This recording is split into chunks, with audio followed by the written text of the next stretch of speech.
Quand j'ai commencé à m'intéresser aux jeux de société, une question qui me revenait souvent en tête, c'est par où commencer?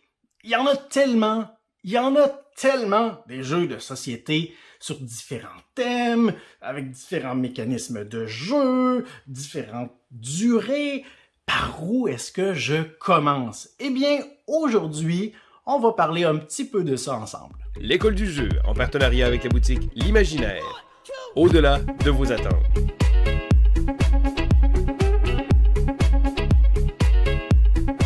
Hey, salut la gang, c'est JP pour l'école du jeu et aujourd'hui c'est mon plaisir de revenir vers vous avec un nouvel épisode de cette série qui s'intitule Par où commencer.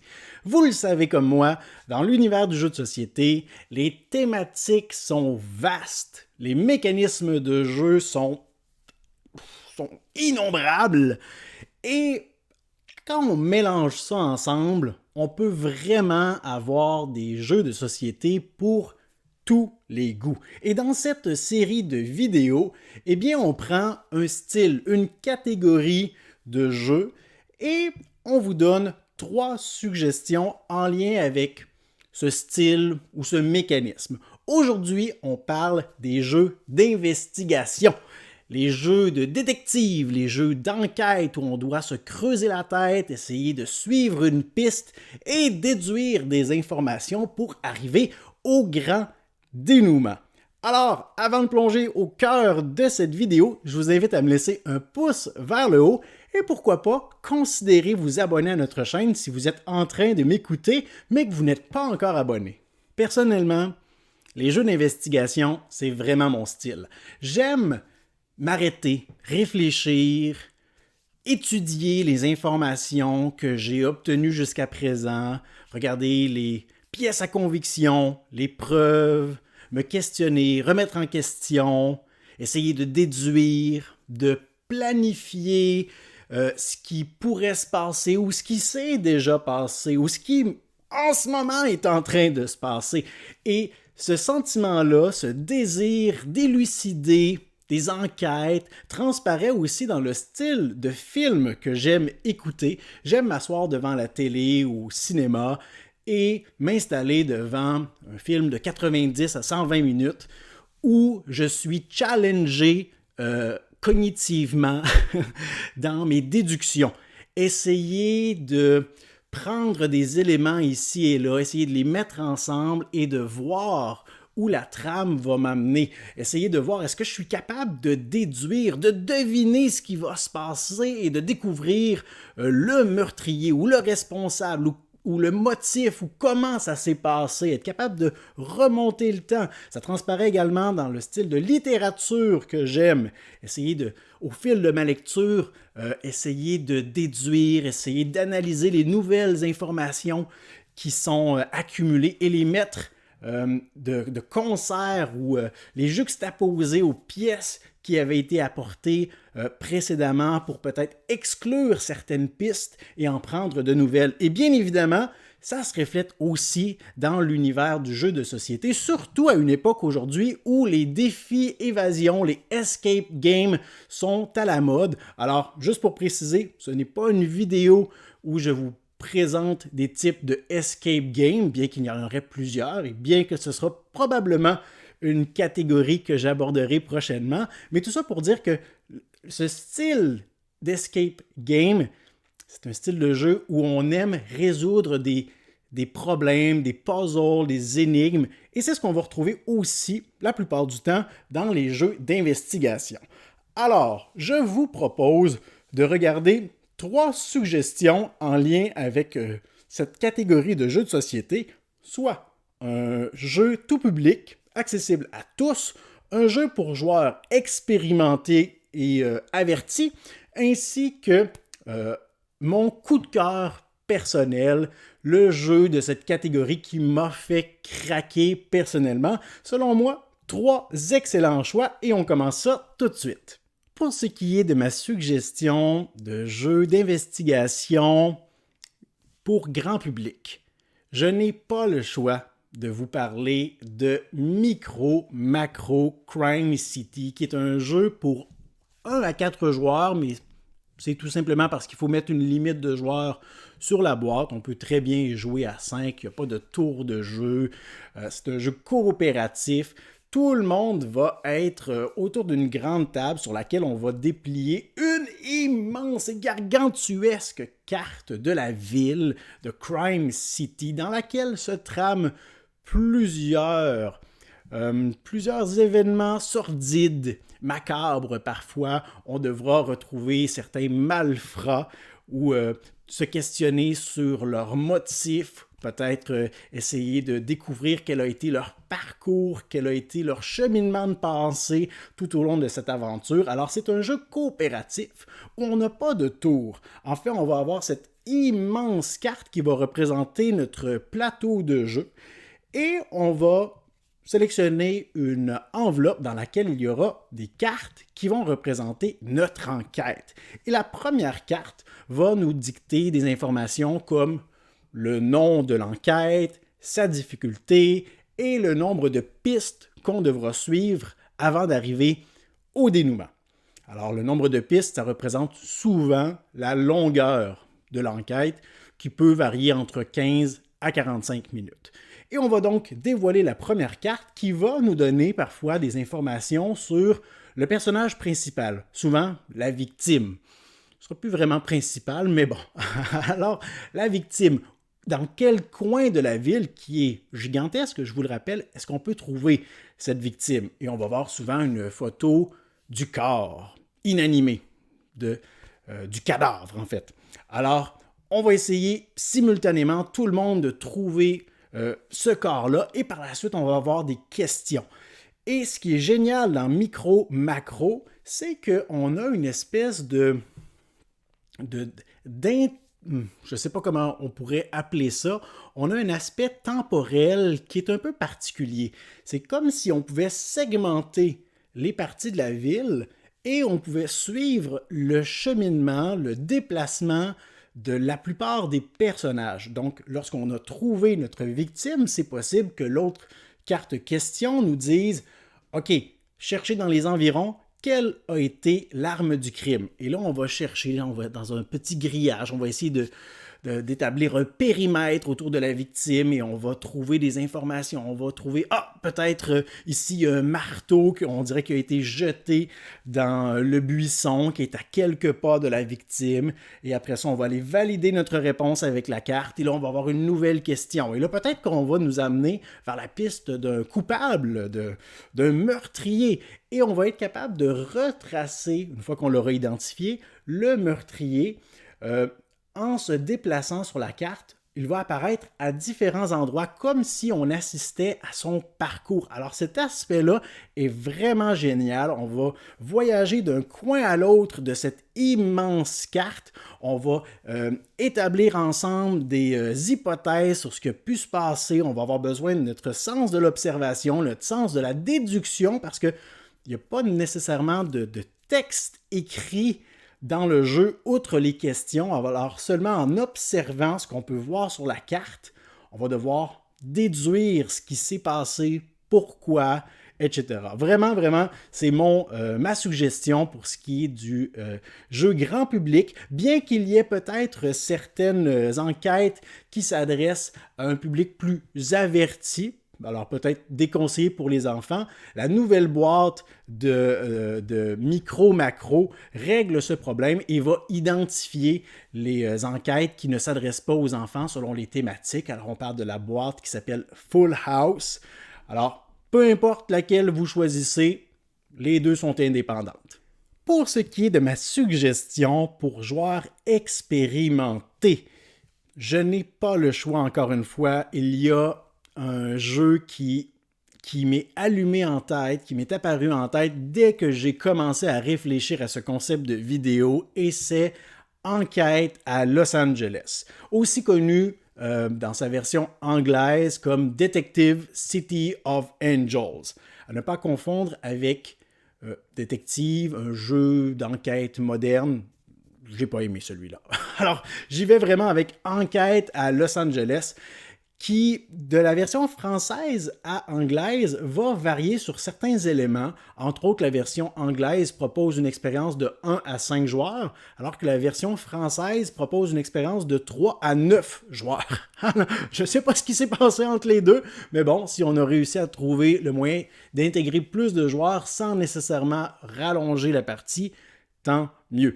Alors, Enquête à Los Angeles est vraiment, vraiment génial pour nous imprégner et nous immerger dans la thématique. C'est un jeu qui est compétitif. Et ça, c'est vraiment, vraiment une twist intéressante parce qu'habituellement, dans les jeux d'enquête, les jeux d'investigation, on va travailler ensemble, main dans la main, pour essayer de découvrir ce qui s'est passé, n'est-ce pas? On va mettre nos hypothèses ensemble, on va brasser des idées et on va y aller avec le consensus général. Dans Enquête à Los Angeles, oh non, non, non, on n'est pas en équipe, on est tous les uns contre les autres. La plupart des joueurs vont incarner des détectives, dont la notoriété reste à prouver, disons-le ainsi, des détectives qui n'ont pas peur de tabasser un peu les témoins pour les faire parler ou les suspects, qui n'ont pas peur de payer des pots de vin pour obtenir des informations, faire appel à des services d'indicateurs, d'indices pour avoir des informations sur ce qui se trame dans la ville. Mais on aura également un joueur qui va incarner le marionnettiste, la personne qui va être derrière tous les événements macabres ou en lien avec la mafia ou quoi que ce soit qui ont lieu dans la ville. Et ce marionnettiste va jouer un peu le rôle de maître de jeu. Alors lui, il sait exactement ce qui s'est passé du début à la fin et les autres joueurs doivent enquêter pour le découvrir. Mais ils sont tous en compétition les uns contre les autres, je vous le rappelle. Alors les joueurs qui incarnent les détectives pourront visiter les lieux, vont pouvoir enquêter, vont pouvoir rencontrer des suspects, des témoins, vont pouvoir leur poser des questions, vont pouvoir essayer de graisser la patte de différentes personnes. Alors, tous les coups sont permis. Alors que le marionnettiste, de son côté, va devoir essayer de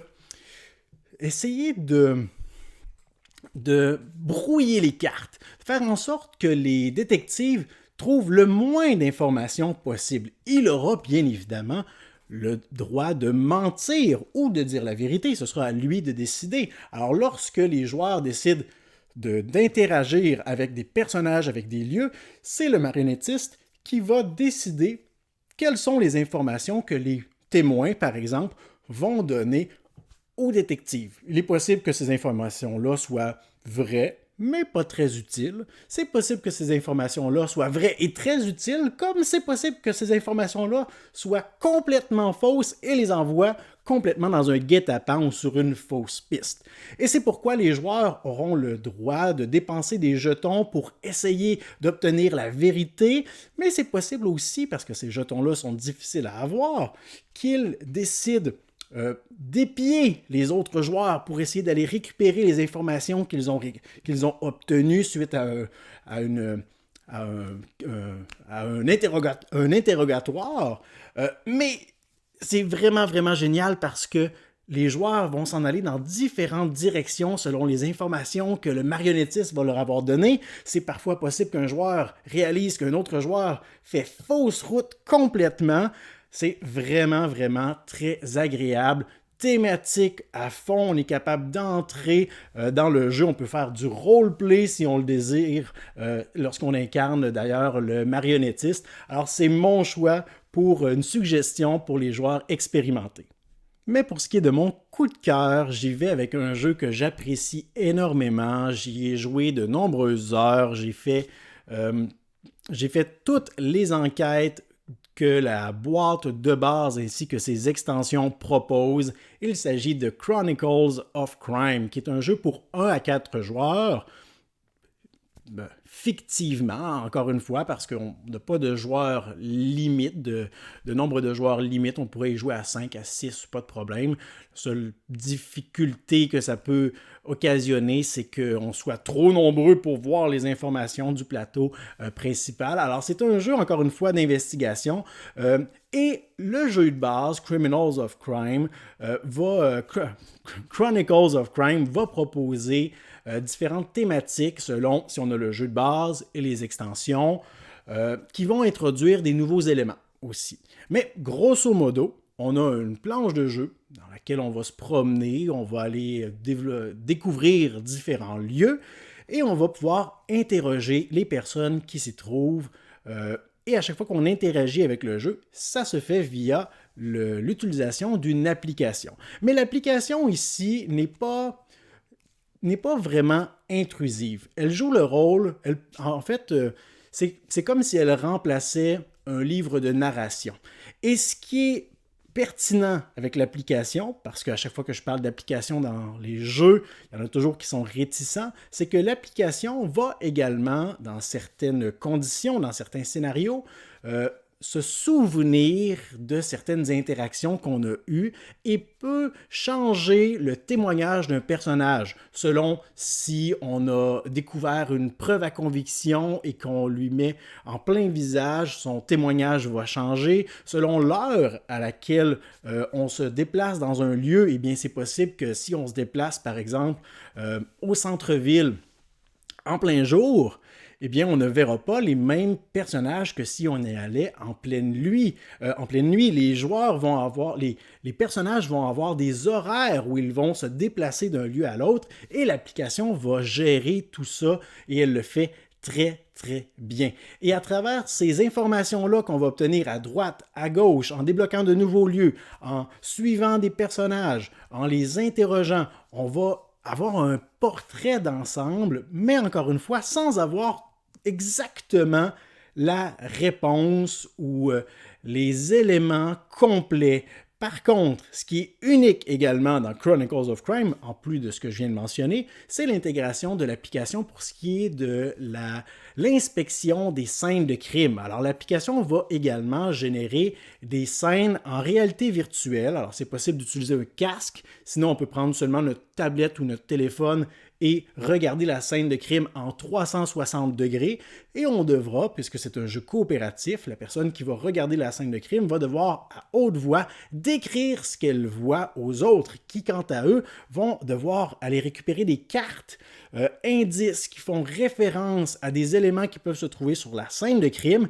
Et après ça, une fois que le 30 secondes est écoulé, on a le droit de discuter ensemble, de dire « Ah oui, j'avais vu des traces de sang, effectivement, je crois qu'on devrait prendre cette carte-là. » Ou « Ah non, c'était pas des ciseaux que j'ai vus pour découper du papier, mais plutôt des cisailles pour tailler une haie. » Alors, on peut préciser nos idées comme ça, et ça, c'est vraiment génial qu'on puisse visiter en réalité virtuelle des scènes de crime comme ça. Tout le monde veut prendre le téléphone dans ses mains et aller voir ce qui se passe, essayer d'écrire le plus efficacement possible aux autres ce qu'ils voient. Alors, on a le jeu de base ainsi que ses extensions, mais tout récemment, on a la série Millennium également qui propose Chronicles of Crime 1400, Chronicles of Crime 1900, Chronicles of Crime 2400, et chacune de ces boîtes va intégrer un nouveau mécanisme de jeu, un nouveau concept. Entre autres, la boîte 1900 va intégrer des cartes de puzzle. Alors, on va avoir des mini casse-têtes, des mini énigmes à résoudre en plus de tout ce qui se trame dans le jeu. Alors, c'est vraiment, vraiment génial. De mon côté, c'est un coup de cœur à chaque fois. Chaque enquête est un plaisir à déguster, à découvrir avec des groupes d'amis. C'est vraiment, vraiment très apprécié de mon côté, du moins. Alors voilà pour ce qui était de cet épisode sur les jeux de société d'investigation. Et maintenant, je vous invite à vous rendre dans la section commentaires et à m'écrire vos 3 suggestions personnelles sur cette catégorie de jeux. Alors, une suggestion de jeu tout public, pour joueurs avertis et finalement votre coup de cœur personnel. C'est toujours bien intéressant également quand vous décrivez un peu pourquoi c'est votre coup de cœur à vous. Je vous invite à me laisser un pouce vers le haut si cette série d'épisodes Par où commencer continue de vous intéresser encore aujourd'hui et que vous voudriez que Sylvain et moi on continue de vous proposer des épisodes. Laissez-moi des pouces vers le haut et je vous invite à vous abonner à notre chaîne si ce n'est pas déjà fait. Moi, je vous dis merci pour votre écoute. À la prochaine.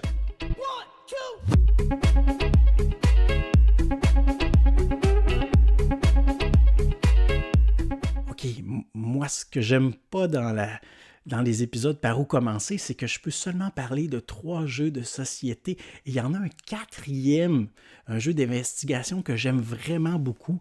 C'est les boîtes Suspect. Ça ici, c'est la 2e boîte à laquelle j'ai pas joué encore, mais la première était vraiment, vraiment géniale. Un gros challenge cognitif, brise-méninge, qui nous amène à réfléchir, à prendre des notes, parfois même à faire des dessins. C'est vraiment, vraiment génial. OK, dites-le à personne que j'en ai suggéré 4. C'est notre secret. Chut.